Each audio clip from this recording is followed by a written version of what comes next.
Hi everyone, I'm Dr. QB Ward, and I will be your coach and tour director as we make our way through this course of History 1302, or as some may like to call it, History 102.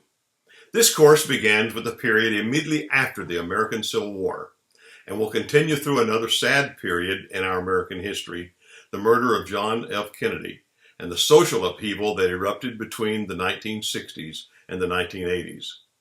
This course will start with an explanation of the Reconstruction period. For the South, this was a very ignoble period of American history, when the social rights of a proud people were subjugated to the civil rights of the previously enslaved 4 million African Americans. I think that many of the ensuing difficulties for both African Americans and white Americans can be followed back to these years of adjustment that both people had to endure. This has not been an easy transition to normalcy. The bitter experiences of KKK lynchings and the harassments, to the riots and upheavals of the 1960s, and finally to the Civil Rights Act of 1964.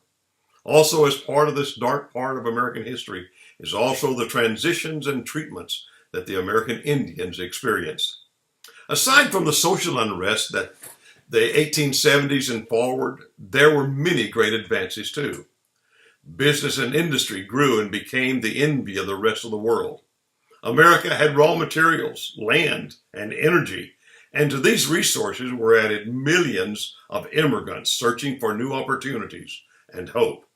This was a period in which our cities grew and developed, when our nation transitioned from a rural country population to an urban population that relied on wages and city services.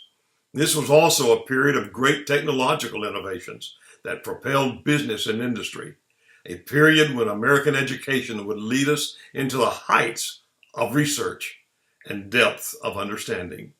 This history of America is really a history of transitions. This is a period of American growth when our geography changed drastically.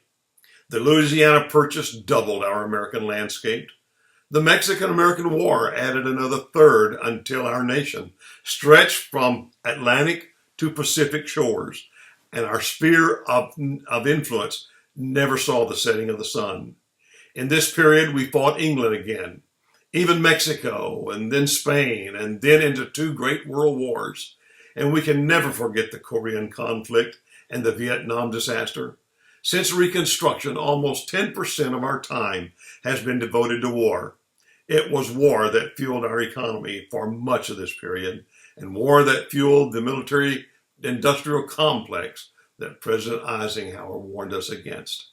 Our nation has shown the world that struggles can make us strong, wealthy, and wise. Our nation in transition is our history, and we may never become complacent in well-doing. Let us learn in our well-doing to accept the challenge of what is new.